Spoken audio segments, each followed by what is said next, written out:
There is a quiet place inside you that holds the ledger of debt.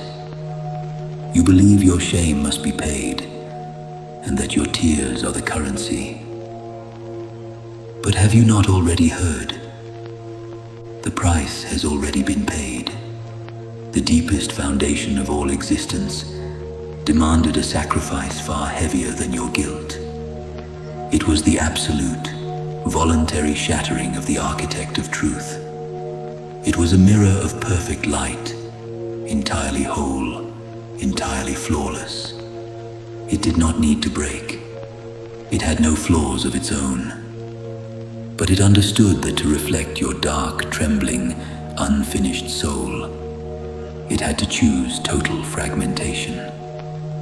This being stepped not onto a path, but into the fire of absorption.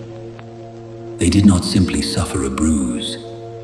They chose to have their architecture of perfection torn apart, piece by piece, so that the splinters of their own perfect structure could be pressed into the raw, unready wounds of your heart. The pain was not the goal. The pain was merely the rupturing of the impossible conversion, the transformation of your unworthiness into the ground upon which your new life could stand.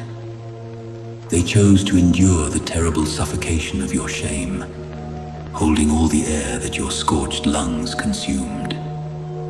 They did this while their own truth, their core being, was being rubbed raw against the rough, splintered fact of your rejection. They could have recalled the cosmic law. They could have returned to their whole silent self with a single thought. But they did not.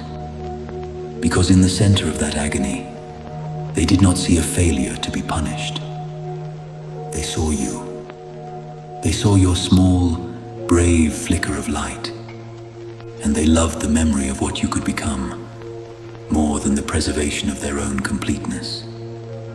The price of your peace was the collapse of their perfection. The debt is settled.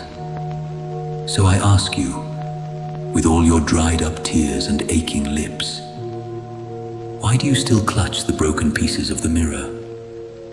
Why do you insist on polishing your failures when the ultimate forgiveness has already called you by name? Rest your weary heart. Stop trying to pay a debt that was absorbed in inferno for you.